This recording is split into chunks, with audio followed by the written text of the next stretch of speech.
Hello, welcome to today's episode of the Law Show. I want us to look today at the powers of the Economic and Financial Crimes Commission in Nigeria, the Efcc, to freeze people's accounts unilaterally. Whether the Economic and Financial Crimes Commission in Nigeria has the powers to freeze people's bank accounts, unilaterally. It's common experience. If you are in Nigeria, you find out that when the EFCC is investigating the commission of crimes, usually, the first time someone will realize that he's under investigation is when his account is frozen. Maybe he goes to the bank or he does a transaction, and then either the transaction is declined, and then he's told, to go into your bank to find out what is happening. And then when he gets there, they call the police or they call the EFCC and they arrest him. That's usually, most times, the modus operandi. Before the person is arrested, they would have restricted his account, put, they call it PND, post no debit, on the account. In other words, you can't withdraw any money, but you can put money in. They will let you keep putting money in, but you can't take any money out. So, and which will compel you, obviously, you must go to the bank. You call them up, they say, well, walk into the bank. You go to the customer service to find out, what happened to my account. And then it is there, the person will be arrested. Now, so we want to look at this and to see, do they have power to do this? Is this allowed by law for the EFCC to unilaterally direct banks to freeze people's accounts and for banks to comply with those orders, irrespective of the investigation that is going on? All right, so that is what we'll be looking at today. I hope you find it interesting.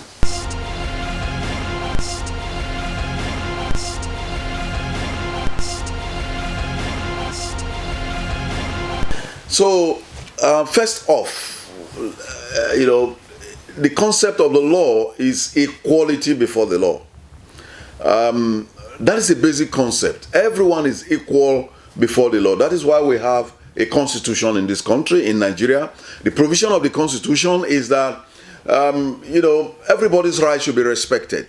Whether you have committed a crime, whether you are accused of committing a crime, whatever you may or may not have done, your rights should be respected until there is a determination by the court, by a judge, that you have actually been found guilty of whatever allegation that is against you. Now, in that wise, the provision of the law is that not only your fundamental rights should be respected, but your right to property, which is an adjunct of the fundamental right. Now, I'm going to just read a part of it, which is Section 44 of the Constitution of Nigeria. Section 44. It provides that no movable property or any interest in an immovable property shall be taken possession of compulsorily. In other words, no interest in any movable, immovable property, and no movable property. And money, of course, is movable property. You can move it, you can put it in your pocket, put it in your wallet, put it in your pigeonhole, put it in your house, put it in your bank, withdraw it. So it's property and it's movable. No movable property shall be taken possession of compulsorily, and no right over or interest in any such property shall be acquired compulsorily in any part of Nigeria, except in the manner and for the purposes prescribed by law, that, amongst other things, A, requires the prompt payment of compensation, therefore, blah, blah, blah. I think the relevant part is E, relating to the execution of judgment or orders of court. So, no person's property should be taken possession of compulsorily unless there's an order of court. Okay? Now, there's another part, K, where it says you cannot take compulsory possession of someone's property, and of course, when your account is restricted, meaning you can't access your money, it's been taken possession of compulsorily, unless there's a temporary taking of possession of the property for the purpose of an examination, investigation, or inquiry. In other words, the Constitution actually,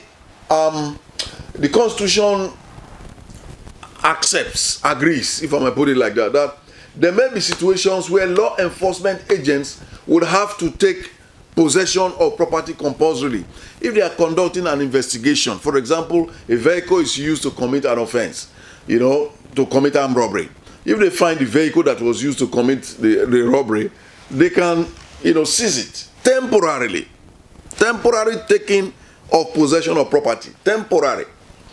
Or somebody goes to steal 20 billion naira from our money and puts it in one account. And in the course of investigation, that money is discovered. The law allows that money be taken possession of compulsorily but temporarily for the purpose of that investigation. However, that is not where it ends. And this is the important part of it. That is not where it ends. Even though the law gives that general power, makes that general provision for the temporary taking possession of property for the purpose of investigation or by dint of an order of court, it doesn't give power to any agency to do so unilaterally without recourse to law. It doesn't give power. It doesn't give power to the Efcc. And we're talking about Efcc now, not the police, not the army, not the any other investigative organization, but the Efcc, the Economic and Financial Crimes Commission. The law does not give Efcc the power to take compulsory possession of people's property or money because they are conducting an investigation. There's a procedure they have to follow. Okay, towards the procedure. Let's look at the procedure. The procedure is, there are two procedures actually. The most common one which they do, the most common one is they will tell the bank, freeze that account. And also, anybody that comes into the bank to make inquiry, just, allow us to come and arrest the person. That's wrong. That's wrong. Section 34 of the Economic and Financial Crimes Commission Establishment Act 2004, popularly called the EFCC Act, the law setting up the EFCC, provides for how the EFCC should follow, what they should do, what procedure they should follow if they suspect that money in a bank account is either used in commission of an offense or derived from the commission of an offense or whatever. So let's look at section 34, and I hope that you follow me, as I read out this section 34, because this is so important for some people. And then when we have dealt with the fact that they do not have powers to do this, we also come back to look at what should you do if your account has been frozen, illegally and unconstitutionally. What are your remedies? What should you do? Now, section 34 of the EFCC Act provides for freezing order on banks or other financial institutions. Freezing order on banks or other financial institutions. That's section 34. 34.1, subsection 1. Let me read this one. Notwithstanding anything contained in any other enactment or law, of course that doesn't include the Constitution, notwithstanding anything contained in any other enactment or law, the chairman of the commission or any officer authorized by him may, if satisfied that the money in the account of a person is made through the commission of an offense under this act and or any of the enactments specified in section 7(2)(a) to F of this act, apply to the court ex parte, apply to the court, the chairman of the commission or any officer authorized by him, if he thinks that money in an account was gotten through the commission of an offense, may apply to the court ex parte apply for power to issue an order as specified in Form B of the schedule to this act. The Form B should be addressed to the manager of the bank or any person in control of the financial institution or designated non-financial institution where the account is or believed by him to be, or the head office of the bank, other financial institution, or designated non-financial institution to freeze the account. Okay, so let me go read. That's a long, sort of legalese. With lawyers, we call it legalese. Law language, we call it legalese. That's very long. Now, what it means is that, and I can break it down. Number one, if the chairman of the commission or any officer that the chairman has authorized can make an application to court, if he's satisfied that money in an account was derived, it's illegal money. Let's just summarize. It's illegal money. He's satisfied that the money is illegal money. The chairman of the Efcc or any officer authorized by him, he doesn't have to do it himself. He can ask any other officer to do it. Can apply to the court ex parte. What ex parte means is without giving notice to the subject person. If somebody's money is derived from illegal source and you tell him we are going to apply to freeze your money, the next day we go and remove everything. So the law says don't tell him, but you approach the court. When you approach the court, there is a specific power you should be asking for. The power is ask for the power to issue an order as specified in Form B, addressed to the manager of the bank to freeze the account. In other words, when the Efcc official goes to the court, what he should be asking for is, court, give me the power to tell the manager of the bank to freeze the account. So all the court can give to the Efcc chairman or any Efcc official is, I give you power to direct a bank manager to freeze the account. That is all. The court on its own cannot directly freeze the account. The court on its own cannot directly freeze the account. Okay? So it's important that you understand that the Efcc must approach the court. Must approach the court to ask for an order to direct the bank manager to freeze the account.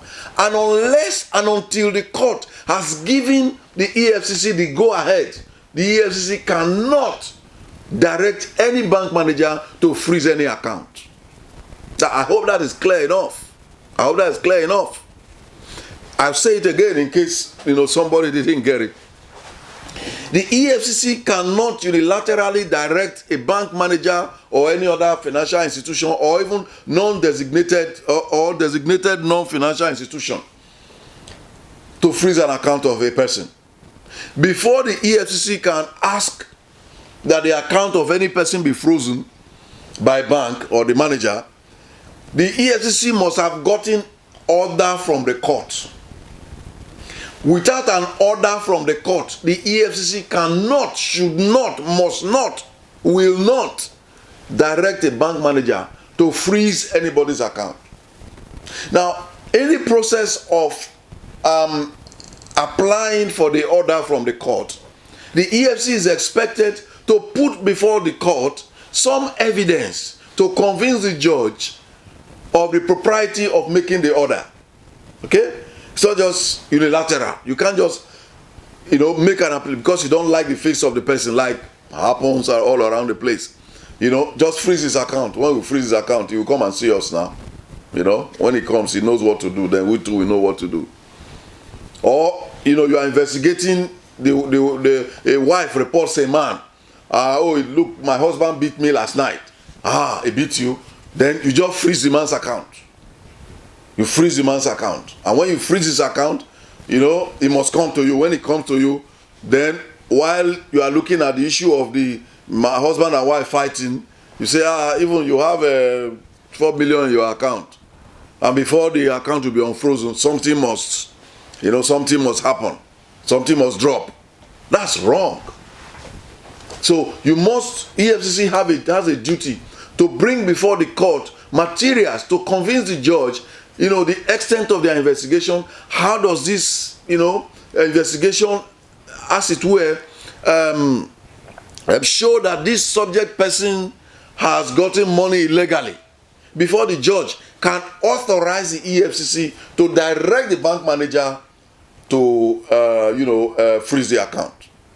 Now, Subsection 2 sort of gives a broad elucidation, kind of categorizes the kind of things that the EFCC can, after obtaining the order from the court, what are the things that they can then ask the bank manager to do. So, the law specifies the things that they can ask the bank manager to do. And it's contained in Subsection 2 of Section 34.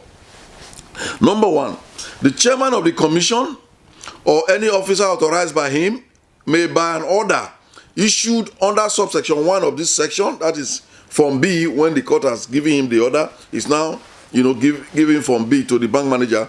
He can direct the bank, 1, to supply any information and produce books and documents relating to the account. That's number 1. He can then ask the bank, give me the account statement, give me the account opening mandate, give me, the signature mandate, give me, evidence of transactions on the account. The EFCC can only ask the bank to produce this information after they have gotten a court order. Now, it's important that we understand this, because in normal practice, they will just ask the bank, bring everything, and then the bankers will just take everything to them, in breach of the privacy rights of their customers. In breach of the privacy rights of their customers. A bank ought not to release financial documents of their customer to the EFCC without a court order. There has to be a court order. This is the law. I didn't make it. I'm reading it to you, you can go and check it out. Section 34, Subsection 2 of the EFCC Act. The chairman of the commission or any officer authorized by him may, by an order issued under Subsection 1, direct the bank to supply any information and produce books and documents relating to the account. So, you can only do it, it says, by an order issued under Subsection 1. That is, after getting the order of the court, they can now deal with the bank. They can relate with the bank. They can direct the bank. Without the court order, EFCC has no power to direct any bank to do anything. 2, they can, at that point, with court order, instruct the bank to stop all outward payments. That is the PND. So the only point at which the EFCC can actually instruct a bank to put any account in PND is after obtaining an order from the court. Without an order from the court, no bank should comply with the order of the EFCC to put a customer's account or post no debit. None. If you do it as a bank, you are exposing yourself to liability, civil liability. Number 3, the EFCC can order the bank to stop all operation or transactions, including any checks or bills of exchange, in respect of the account of the person. That is all. 1, let's itemize it. EFCC gets an order from a court.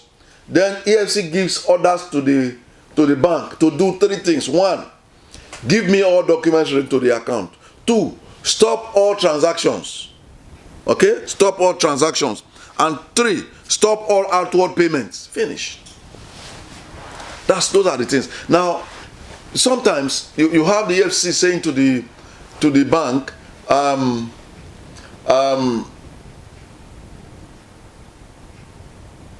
confiscate the money. Confiscate the money.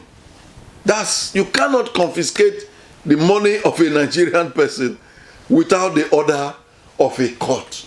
So the procedure for that one is a different one. We're not going to deal with that today, but we're just dealing with this, putting PND on people's accounts today. And I hope you have seen with me that from the provision of Section 34, subsections 1 and 2 of the EFCC Act, the EFCC cannot unilaterally just order a bank, to stop all transactions on somebody's account. Now, this one relates to the EFCC specifically. Please, note it, please. EFCC, not police. There is no law which gives the police power to do this sort of thing. None. None. Apart from this provision of the law, which is directed at the EFCC, there is no law which gives a magistrate court power to issue what they call banker's order, asking the bank to stop all transactions in an account.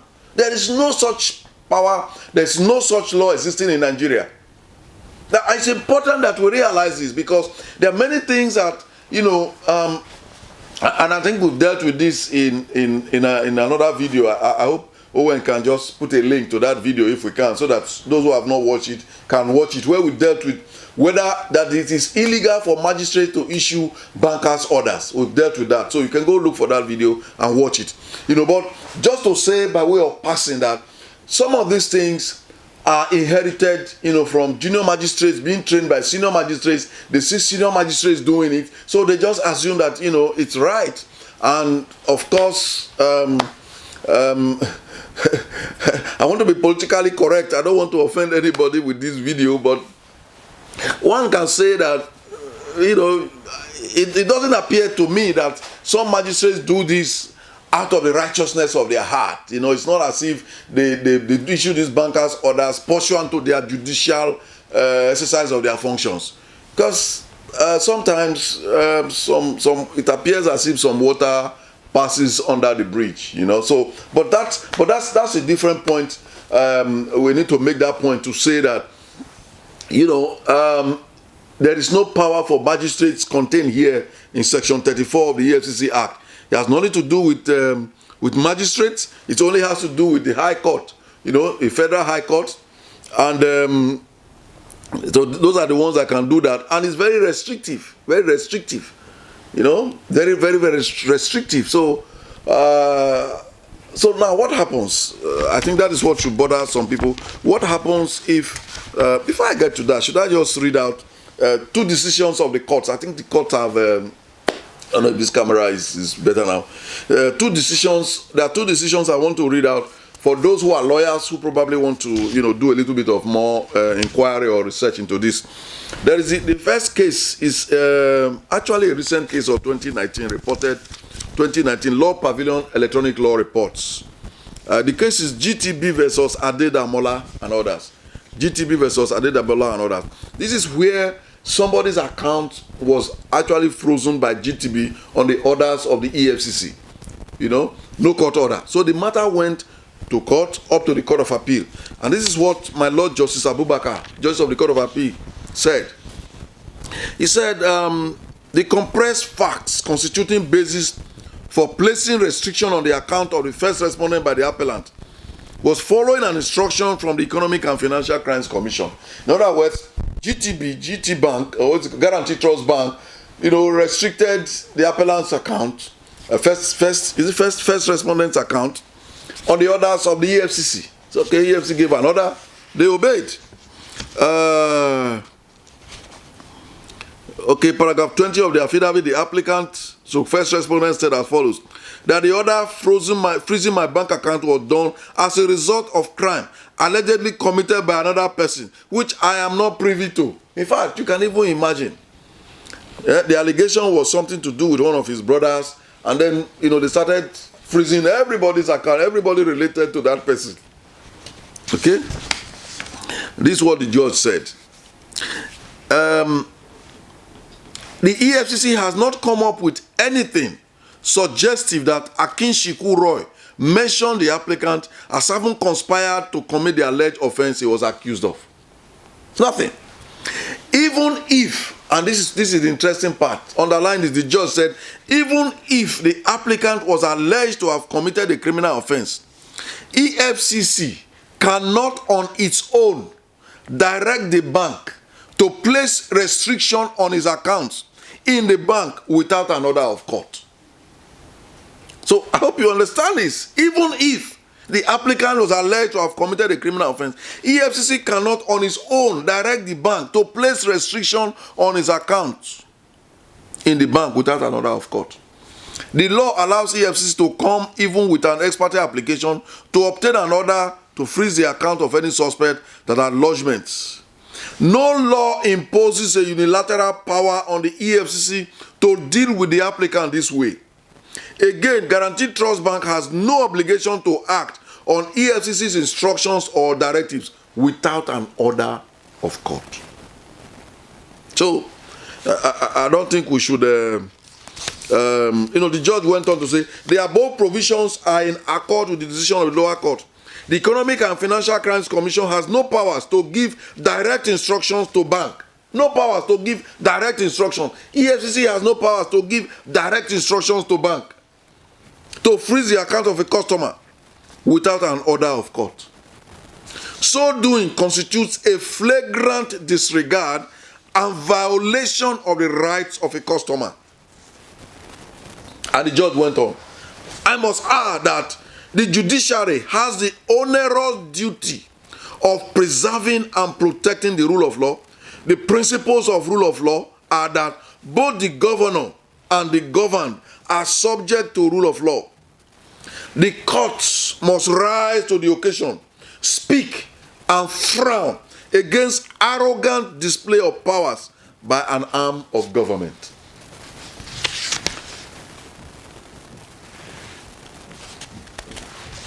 The judge also said, our financial institutions, that's banks, must not be complacent and appear toothless in the face of brazen and reckless violence to the rights of their customers. So the bank should be strong to say no, go and get an order of court. EFCC will understand the language. Once the bank's lawyer tells them, please go and get an order of court, they will understand. They know the right thing to do. Just as sometimes they want a shortcut. Okay, there's another case where somebody sued the EFCC, Olagunju versus EFCC. This one is 2019 also, Court of Appeal decision. It's reported in Law Pavilion Electronic Law Reports, -48461. My Lord Justice Ojo said at pages 18 to 26, from the totality of the evidence before the lower court, it is not in dispute that the respondent, that is EFCC, did not obtain a court order before giving instruction to Heritage Bank to freeze the appellant's account maintained with her. EFCC did not obtain a court order before giving instruction to Heritage Bank to freeze the account. The question now is whether the respondent, that is EFCC, acted within its powers under the law when it gave the instruction to Heritage Bank to freeze the appellant's account, which instructions were carried out. Okay, a lot of things the judge said. I don't want to bother you with that. Let me just go to a part of it. Okay, good. Are we still good? Now the judge went on to say, the provision of section 34.1 of the Economic and Financial Commission the provision of section 34.1 of the Economic and Financial Crimes Commission Act encroaches on a person's proprietary right to monies in his or her bank account. It must therefore be construed strictly using the literal approach. It is strike law that when a legislation prescribes a procedure or method for doing an act, it is only such procedure or method that is permissible and no other. My view, this is the judge speaking, my view is that the only interpretation that can be extended to the provision of section 34.1 of the EFCC Act is that when the respondent, that is the EFCC, is investigating a crime, its chairman may decide whether there is the need to freeze the account involved. This is clearly the discretion of the chairman. When he, however, decides that there is the need to freeze such account, he must obtain a court order before doing so. A court order is therefore a condition precedent for the exercise of the respondent's power to freeze an account pursuant to the provisions of section 34.1 of the EFCC Act. The EFCC, listen please, this is very important. The EFCC must obtain a court order before taking such a step. Anything to the contrary is a flagrant violation of the law and right of the owner of the bank account frozen. The courts have consistently frowned at such violations. So I think these two cases, settles it. And lawyers will say it's res ipsa loquitur. The facts speak for themselves. EFCC has no power to speak directly to a bank and get the bank to freeze a customer's account, without actually first getting an order of court authorizing EFCC to do so. Okay, it's a simple enough procedure. You make an ex parte application if you are EFCC, satisfy the court, so that you don't do it arbitrarily. The court gives you power, then you go and do what you got to do. We understand that the EFCC has to investigate crimes. It's for the benefit of everybody, but you need to do it within the confines of the law so that you can also avoid getting sued. All right. And finally, final point is, if somebody's account has been frozen, what should you do? Well, from what I've read out, it's obvious. You get to court and ask the court to unfreeze the account. It's simple as that. Get to court, ask the judge to unfreeze the account. And I'm sure every judge, when presented with the facts, will unfreeze the account. And for good measure, could also give you some good money as damages, as compensation for the breach of your right. So I hope you have subscribed to our YouTube channel. If you have not, please do subscribe to Pinnacle TV Online YouTube channel and click the notification bell so that you get videos, and give us a thumbs up. Thank you. Bye. 24 hours, 7 days a week. You can find your favorite program, Law and You, only on Pinnacle TV.